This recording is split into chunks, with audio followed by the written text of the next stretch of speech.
अस्सलाम वालेकुम। हमारे पास है ये करोला 2010 मॉडल, और उसमें इशू ये है कि चेक इंजन की लाइट आ रही है, चेक करते हैं क्या इशू आता है। और हमारे पास है think tool, think car pro s, check करते हैं क्या इशू है इसमें।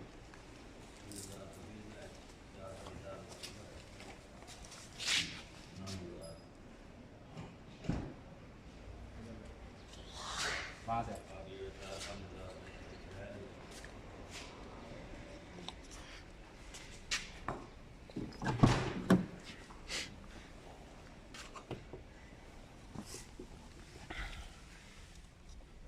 ये इसका VCI है, थिंक कार प्रोस का, थिंक टूल प्रो एस। ये इसका VCI यहाँ लगता है करोला में, OBD2 पोर्ट में लगता है।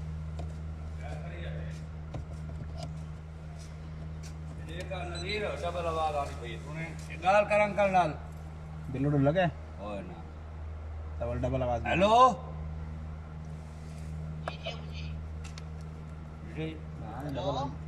हाँ रिकॉर्डिंग लाई होसी ना। अंकल डाल गाल कर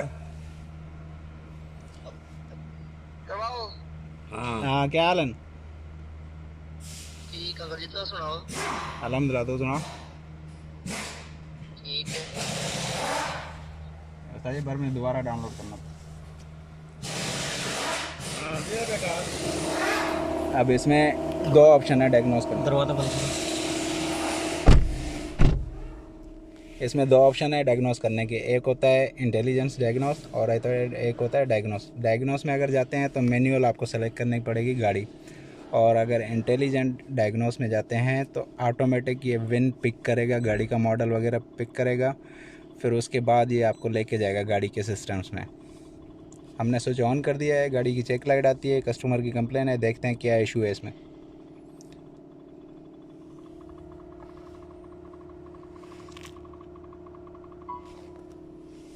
मैनुअल इसने पिक नहीं किया, ऑटोमेटिक पिक नहीं किया, तो इसमें बैक जाते हैं और मैनुअल में हम जो होते हैं डायग्नोस में। डायग्नोस में आपकी है टोयोटा, ठीक है। टोयोटा तो एशिया में जाएंगे, एशिया में आ गया टोयोटा, ओके करते हैं।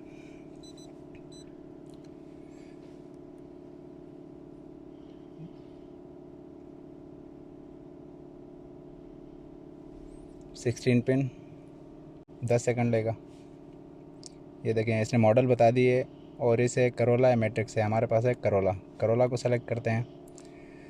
पाकिस्तान मोटर्स कंपनी है या फिर बाहर की कंपनी है, अदर्स में आप जाएं, क्योंकि बाहर की कंपनी है, ये पाकिस्तान की नहीं है। 2010 11 एक ही मॉडल होता है, 10 8 9 10 11, ये 10 विदाउट स्मार्ट की नहीं है इसमें, मैनुअल की है, तो विदाउट स्मार्ट की।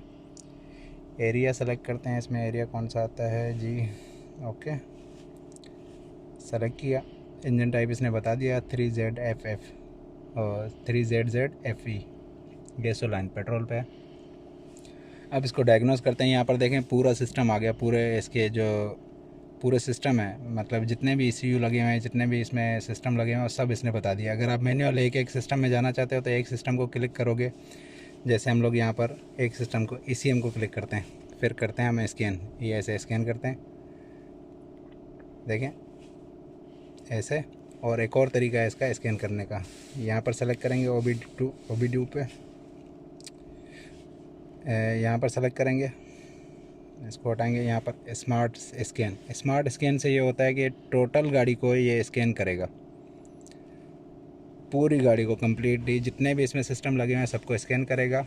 और जब तक ये स्कैन करता है, आप हमारे चैनल को लाइक कर दीजिएगा, सब्सक्राइब कर दीजिएगा और बेल नोटिफिकेशन को ऑन कर दीजिएगा, ताकि हम मज़ीद वीडियो आपके लिए बनाते रहें। अगर किसी को किसी किस्म के फ़ॉल्ट के मुतालिक कोई वीडियो बनवानी हो तो कमेंट बॉक्स में कमेंट करके बताइएगा।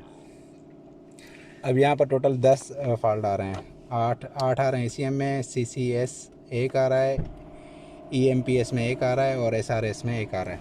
तो सबसे पहले जो इम्पोर्टेंट है वो है ECM के फॉल्ट देखते हैं कौन कौन से हैं। Evaporative emotional control purge control valve circuit. Purge control valve system क्या होता है मैं आपको बताता हूँ। पर्ज कंट्रोल वाल्व सिस्टम होता है आपका जो टैंकी होती है ना, टैंकी के लिए एयर का सिस्टम का काम करता है। पर्ज वाल्व उसको कहते हैं, जो आपके अपना एयर सिलेंडर के साथ एक छोटा सा वाल्व लगा होता है। मैं बाहर जाके आपको दिखाऊंगा अभी। और इसका व्हीकल स्पीड सेंसर का भी इशू है, P0500 इसका स्पीड सेंसर का इशू ये हो सकता है कि अगर ये तार ढीली हो, उसकी लूजिंग हो। और throttle body position sensor switch D, circuit range performance आ रहा है 2121। ये कोड पहले भी आ चुका है, पहले भी मैंने किया है कई दफ़ा, और ये बाकी हिस्ट्री में आ रहे हैं कोड। तो सबसे पहले असल तरीका 21, ये कोड पहले भी आ चुका है, पहले भी मैंने किया है कई दफ़ा, और ये बाकी हिस्ट्री में आ रहे हैं कोड। तो सबसे पहले असल तरीका ये है इसका कि आपके पास जितने भी कोड आए हैं, सबसे पहले आप उनको करें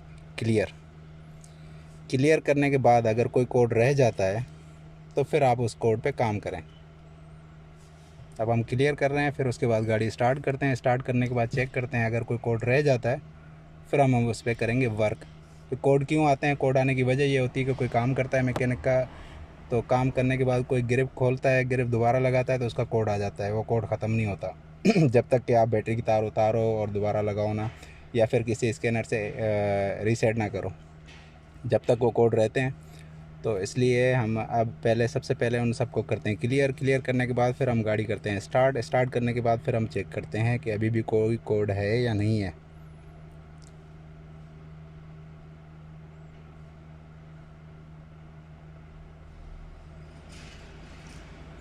अगर इस टूल के मुतालिक कोई भी मालूमात आपको चाहिए, किसी को भी चाहिए, तो कमेंट्स बॉक्स में ज़रूर बताइएगा।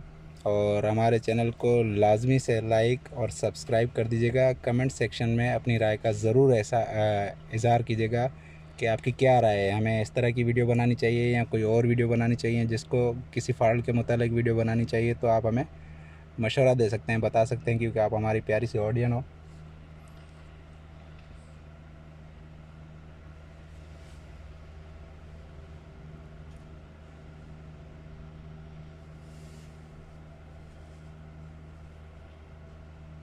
चल जा भाई, स्लो है काफ़ी, क्या हो गया तेरे को?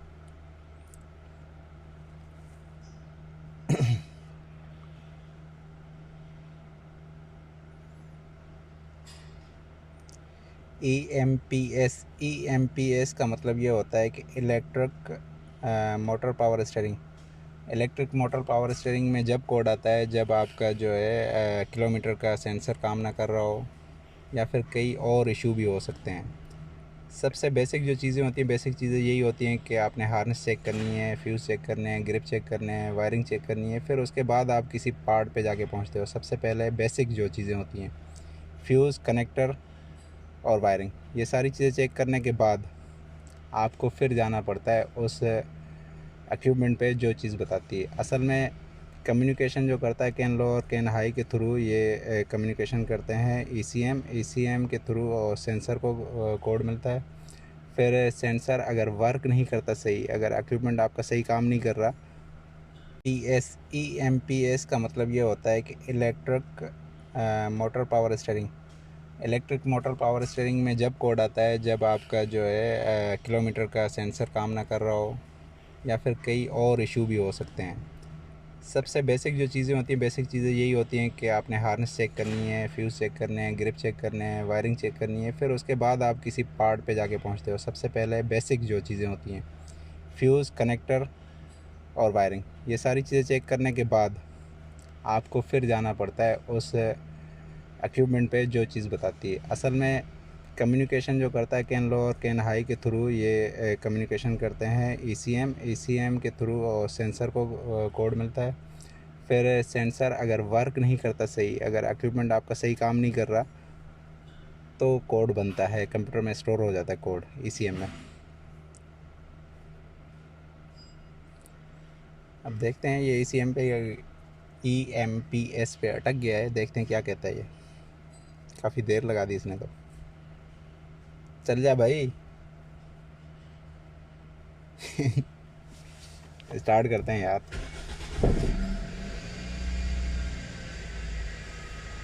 देखें, चेक इंजन की लाइट तो गई है, चेक इंजन की लाइट चली गई है, चेक इंजन की लाइट कोई नहीं है। तो हमने क्लियर किया है, तो सारे कोड क्लियर हो गए हैं। यहाँ पर के लाइन कैन 1 कैन 2 और ये जितने भी इसके फंक्शन हैं सारे ओके हो गए हैं। अब मतलब चेक इंजन की लाइट अब दोबारा आ गई है, देखें प्रेस देने पे आ गई है। अब हम दोबारा से स्कैन करते हैं इसको, क्या कहता है ये। ठीक है, चेक इंजन की लाइट आ गई ना, तो हमने दोबारा से स्मार्ट स्कैन करना है। स्मार्ट स्कैन से ये आ गया कि ECM में 3 कोड आ गए, मतलब 3 प्रॉब्लम्स आ गई। अब कौन कौन सी प्रॉब्लम है इन पे वर्क करना पड़ेगा।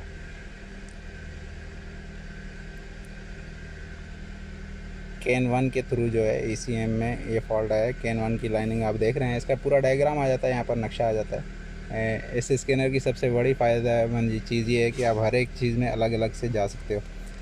थ्रोटल पोजीशन सेंसर का कोड आ रहा है और ये P212 212 मतलब 2121 2121 P, ये कोड बनता है। 2 या 1 से कोई भी कोड बनता हो तो मैन्युफैक्चरर कोड कहलाता है ये। अगर आप इसके थ्रू वर्क करते हैं तो आपको सबसे पहले इसका पेडल चेक करना पड़ेगा, उसकी वायरिंग चेक करनी पड़ेगी और कनेक्टर चेक करने पड़ेंगे, कहीं ग्रिप लूज़ तो नहीं है, कहीं कनेक्टर लूज़ तो नहीं है, कहीं वायरिंग्स ख़राब तो नहीं है। तो चलते हैं हम इनके, क्या है देखते हैं क्या कहता है ये। काफ़ी देर लगा दी इसने तो। चल जा भाई स्टार्ट करते हैं यार।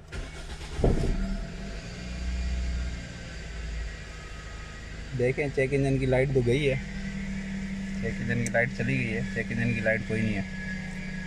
तो हमने क्लियर किया है तो सारे कोड क्लियर हो गए हैं। यहाँ पर के लाइन कैन 1 कैन 2 और ये जितने भी इसके फंक्शन हैं सारे ओके हो गए हैं। अब मतलब चेक इंजन की लाइट अब दोबारा आ गई है, देखें प्रेस देने पे आ गई है। अब हम दोबारा से स्कैन करते हैं इसको, क्या कहता है ये। ठीक है, चेक इंजन की लाइट आ गई ना, तो हमने दोबारा से स्मार्ट स्कैन करना है। स्मार्ट स्कैन से ये आ गया कि ECM में 3 कोड आ गए, मतलब 3 प्रॉब्लम्स आ गई। अब कौन कौन सी प्रॉब्लम है इन पे वर्क करना पड़ेगा।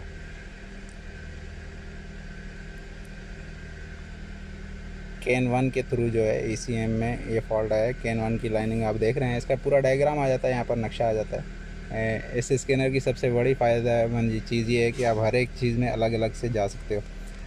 थ्रोटल पोजीशन सेंसर का कोड आ रहा है और ये P212 212 मतलब 2121 2121 P, ये कोड बनता है। 2 या 1 से कोई भी कोड बनता हो तो मैन्युफैक्चरर कोड कहलाता है ये। अगर आप इसके थ्रू वर्क करते हैं तो आपको सबसे पहले इसका पेडल चेक करना पड़ेगा, उसकी वायरिंग चेक करनी पड़ेगी और कनेक्टर चेक करने पड़ेंगे, कहीं ग्रिप लूज़ तो नहीं है, कहीं कनेक्टर लूज़ तो नहीं है, कहीं वायरिंग्स ख़राब तो नहीं है। तो चलते हैं हम इनके इसमें एंटर करते हैं और एंटर करने के बाद देखते हैं ये करंट में आ रहे हैं, हिस्ट्री में आ रहे हैं, जो भी आ रहा है यहाँ पर बता देगा।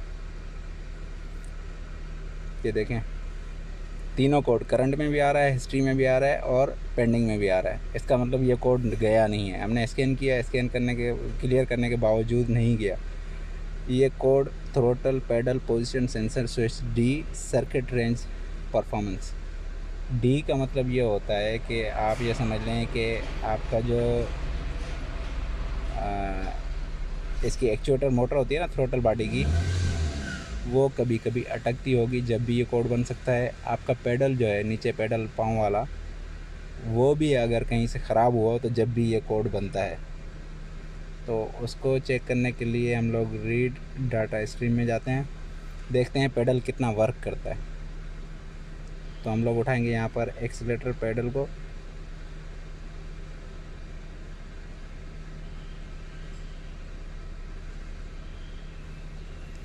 कहाँ गया इसका एक्सीलरेटर के, इसमें एंटर करते हैं और एंटर करने के बाद देखते हैं ये करंट में आ रहे हैं, हिस्ट्री में आ रहे हैं, जो भी आ रहा है यहाँ पर बता देगा।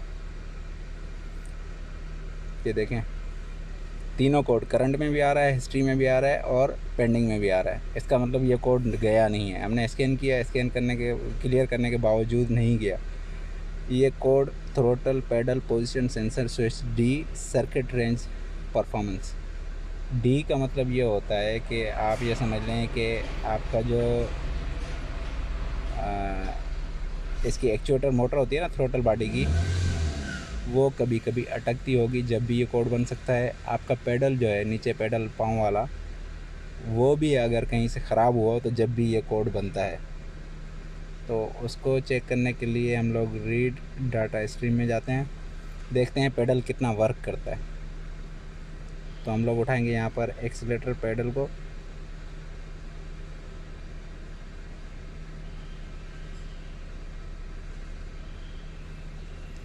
कहाँ गया इसका एक्सीलेटर पेडल, गैस भरी है।